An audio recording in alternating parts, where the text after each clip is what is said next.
नमस्कार, कैसे हैं सब। आशा करता हूँ मस्त होंगे। दोस्तों, टमाटर में काफ़ी नुकसान हो रहा है किसानों को। इस साल भी हुआ और इसके पहले साल भी हुआ था, लेकिन इसके बाद भी टमाटर का जो मोह है वो किसानों को नहीं छोड़ रहा है। आखिर क्या कारण है कि इतना नुकसान होने के बाद भी किसान टमाटर को ही लगाना पसंद करते हैं? ऐसा कोई भी किसान नहीं होगा जिसने अगर सब्जी की खेती की है तो वो टमाटर ना लगाता होगा। बहुत ही कम ऐसे किसान हैं जो कि टमाटर को नहीं लगाते हैं। बाकी आप देखेंगे तो लगभग 90% किसान अगर सब्जी की खेती कर रहे हैं तो वो टमाटर को लगाना पसंद करते हैं। आखिर क्या कारण है? सबसे पहला कारण तो यही है कि वह जो फसल है वो लंबी चलती है आपकी। दूसरा ये कि इसमें कभी नुकसान होता है तो कभी फायदे होते हैं, लेकिन जब फायदा होता है तो वो इतना होता है कि दूसरी फसल पर उतना फायदा नहीं हो पाता है। यही एक विशेष कारण है कि किसान भाई टमाटर को नहीं छोड़ पाते हैं। और लंबी चलती है, दूसरी फसलें 5 महीने 6 महीने चलती हैं। टमाटर एक ऐसी फसल है जो कि लंबे समय तक चलती है और लंबा उत्पादन भी देती है। लेकिन ध्यान रखने वाली बात यह भी है कि टमाटर में सबसे ज़्यादा लागत भी लगती है किसानों को। आज इस वीडियो पर हम जानने की कोशिश करेंगे गर्मियों के समय पर यदि हमें टमाटर लगाना है तो वो कौन से 5 फैक्टर हैं जिनको यदि आप याद रखते हैं, उनको आप कंट्रोल करके रखते हैं, तो आप जो है गर्मियों के समय पर टमाटर पर अच्छा मुनाफा कमा सकते हैं। चलिए दोस्तों, वीडियो की शुरुआत करते हैं। मैं हूं राकेश साहू, आप देख रहे हैं एग्री जीवन बातें किसान की। यह आपका अपना चैनल है। इस चैनल पर जो भी आपको जानकारी दी जाती है, यदि पसंद आए तो वीडियो को लाइक करें और चैनल यदि पहली बार चैनल को सब्सक्राइब करें और इस वीडियो को आप ज़्यादा से ज़्यादा किसान भाइयों को शेयर करें ताकि वो भी लाभ ले सकें। चलिए वीडियो की शुरुआत करते हैं और 5 पॉइंटों के आधार पर हम समझते हैं कि अगर हम गर्मी के समय पर टमाटर की खेती करते हैं तो हमें किन बातों का ध्यान रखना चाहिए। तो सबसे पहला पॉइंट है दोस्तों, समय। टमाटर को लगाने में समय का बहुत ही महत्वपूर्ण योगदान है। आपने देखा होगा कि एक समय पर ऐसा होता है कि टमाटर 5,000 रुपये कैरेट भी बिक जाता है और एक समय ऐसा आता है कि 50 रुपये कैरेट भी टमाटर नहीं बिकता है। गर्मियों के समय में तो और स्थिति खराब होती है। स्थिति ये होती है कि आपने यदि गलत समय का चुनाव किया तो आपके जो फ्लावर हैं वो फल में कन्वर्ट भी नहीं होते हैं। इसलिए सबसे महत्वपूर्ण पॉइंट है समय गर्मियों के लिए। खासकर आप ऐसे समय का चुनाव करें कि आप जितने भी फ्लावर आपकी फसल पर आते हों वह पूरे के पूरे फल में कन्वर्ट हो जाएं। कब तक? टेम्परेचर 40 डिग्री होने के पहले यदि आपके फूल फल में कन्वर्ट हो जाते हैं तो आप हार्वेस्टिंग ले पाएंगे, अन्यथा आप हार्वेस्टिंग बिल्कुल भी नहीं ले पाएंगे। इसलिए फरवरी का जो महीना होता है वो टमाटर के लिए बहुत ही महत्वपूर्ण होता है। इस महीने आपको अधिकतर टीपी कर देनी चाहिए।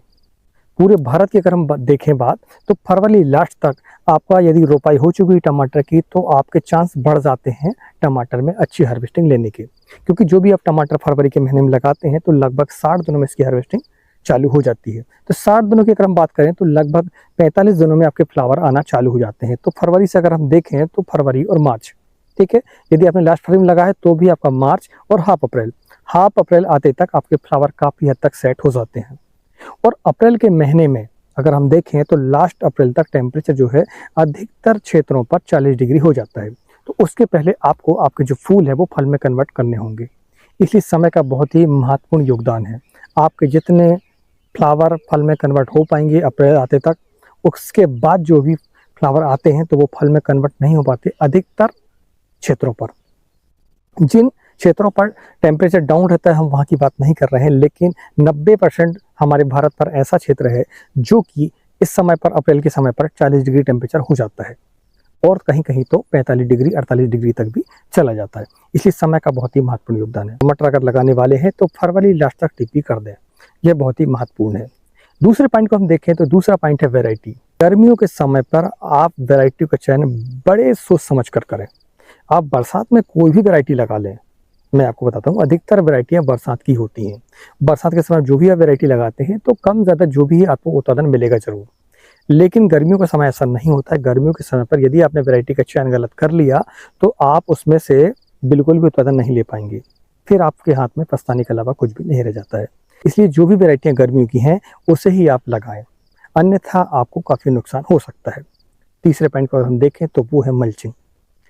बरसात के समय पर तो मल्चिंग हम करते ही करते हैं। कुछ किसान भाई हमारे गर्मियों के समय पर मल्चिंग नहीं करते क्योंकि उस समय पर ज़्यादा कचरा नहीं निकलता है, ठीक है, यानी कि जो हमारे कचरे होते हैं बीच में वो नहीं निकलते। इसलिए काफ़ी किसान भाई क्या काम करते हैं कि मल्चिंग की बचत कर लेते हैं। उनको ऐसा लगता है कि मल्चिंग करने के जो पैसे हैं वो हमारे बच जाते हैं, लेकिन ऐसा नहीं है।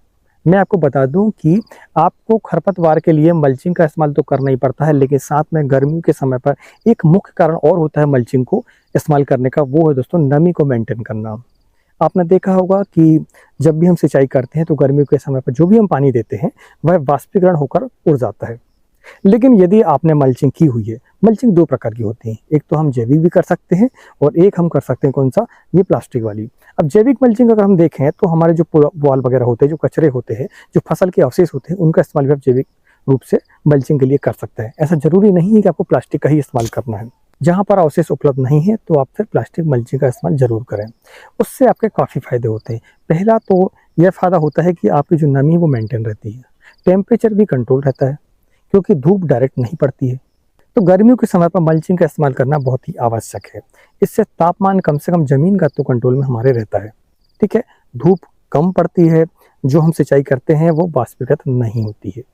तो इस बात का आप ध्यान रखें कि आप मल्चिंग का इस्तेमाल ज़रूर करें, लेकिन ज़रूरी नहीं है कि आप प्लास्टिक मल्चिंग का ही इस्तेमाल करें। यह हम आपको बता दे रहे हैं। इसके बाद हमारा चौथा पॉइंट है सिंचाई। सिंचाई अधिकतर हम देखते हैं कि बरसात के समय पर पानी हमें देने की आवश्यकता ही नहीं पड़ती। हम तो कभी-कभी खाद बस देते हैं 2-4 दिनों में, इसके बाद हम पानी सिंचाई करने की आवश्यकता ही नहीं है। ठंड में थोड़ा पानी लगता है, वो भी ज़्यादा नहीं लगता है। ठंड में भी अधिकतर टेम्परेचर डाउन करने के लिए हमें सिंचाई करनी पड़ती है। लेकिन वहीं अगर हम देखें, अगर गर्मियों की बात करें तो गर्मियों में हमें लगभग 4 गुनी सिंचाई करनी पड़ती है ठंड की अपेक्षा, क्योंकि तापमान बहुत तेज़ होता है और आपको हर दिन पानी उसको देने की आवश्यकता पड़ती है अधिकतर, क्योंकि टेम्परेचर हाई रहेगा आपका। दूसरा ये कि आपको समय-समय पर जैसे स्प्रिंकलर वगैरह उससे भी आपको सिंचाई करनी पड़ती है ताकि जो तापमान है वो कंट्रोल में रहे आपके, क्योंकि आपको सिर्फ जड़ों पर पानी देना पर्याप्त नहीं होता है। आपको जो है पौधे को भी ठंडक देनी होती है।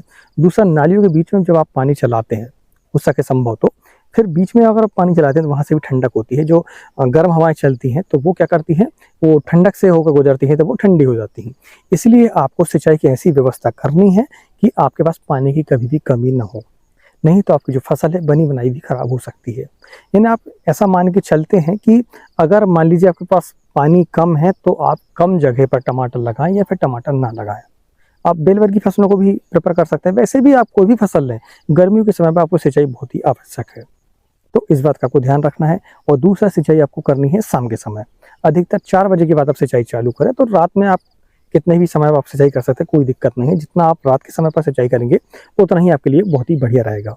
तो ये रही सिंचाई की बात। ये हमारा चौथा पॉइंट था। 5वें पॉइंट की हम बात करें तो तापमान नियंत्रण। अब तापमान नियंत्रण करने के कई तरीके हैं। उनमें अगर हम देखें तो सिंचाई पहला तरीका होता है हमारा, दूसरा हमने मल्चिंग आपको बता दिया है, ठीक है।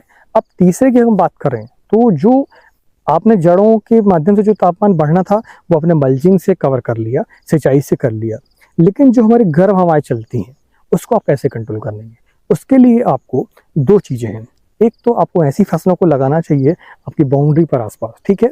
आप यदि ऐसी फसलों को लगाएं जैसे मक्का वगैरह जो हाइट में ज़्यादा होती है हमारी, तो वहाँ से क्या होता है कि जो जिस तरफ से खासकर उत्तर की दिशा से जब हवाएं चलती हैं वो गर्म हवाएं चलती हैं, तो वहाँ पर अगर आप 1-2 लाइन मक्के की लगा देते हैं घनी, ठीक है।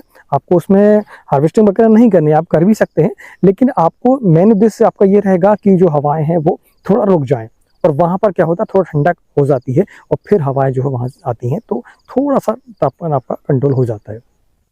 दूसरा ये कि आप चाहें तो ग्रीन नेट जो होता है हमारा, उसको भी आप पर्दे के रूप में लगा दें आसपास में, तो आपका जो तापमान है वो कंट्रोल रहता है। ये हो गया। इसके अलावा आप जो है स्प्रिंकलर सेट आप चलाएंगे ऊपर से तो भी आपका तापमान कंट्रोल होता है। यदि आपके पास बजट हो, संभव हो, तो आप ग्रीन नेट को ऊपर से भी लगा सकते हैं, सिर्फ ऊपर भी लगा सकते हैं और आउटसाइड लगा लें आप। आपको ग्रीन नेट हाउस की बात हम नहीं कर रहे हैं, आप चाहे तो ऊपर से भी ऐसा करते हैं कुछ लोग, कुछ किसान भाई हमारे करते हैं कि क्या काम करते हैं कि ऐसा जैसे हमारी 10 फीट की लाइन है, मान लो 5-5 फीट की 2 लाइन है, तो ऐसा 10 फीट वाला हमने नेट ले लिया और ऊपर से हम उसको लगा देते हैं, तो काफ़ी हद तक उस पर तापमान कंट्रोल होता है। तो हमने 5 पॉइंटों को पर समझने की कोशिश की है और आपको बताया है कि अगर हमें गर्मियों के समय पर टमाटर की खेती करनी है तो हमें किन किन बातों का ध्यान रखना चाहिए। यदि ये जानकारी को पसंद आई हो तो वीडियो को लाइक करें और ज़्यादा से ज़्यादा किसान भाइयों को शेयर करें और चैनल पहली बार आते चैनल को सब्सक्राइब करें।